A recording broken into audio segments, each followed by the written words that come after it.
I like how Ryan Coogler intentionally didn't villainize, voodooism or spiritual Agreed. gift, where, a lot of times in the States and our westernized thinking, ignorance to what it really was and what it's rooted in, that it wasn't a satanic or evil thing. It can be utilized in that way, but her spiritual gifts weren't to be utilized for evil.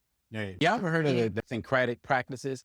So when slaves came to America and they were forced to engage in European Christianity, often what they did was they had practices in Africa that was similar. So when they was taught about particular European Christian saints, they identified with those individuals. But what they did was they identified with them in a way that represented the ideas of their spiritual practices of birth. Gotcha. So they didn't just see it as being St. Paul. They related him to some African spiritual being, idea. Okay. So they processed it. Like when the men were on the Amistad and they identified with Jesus and his story on a spiritual basis because they felt like they were being treated like Jesus. So they could identify with him despite the fact that religion was being forced on them. It wasn't because it was being forced. It was because they related to it. That connection. They found that connection. And so what they did was they took Christianity and made it their own.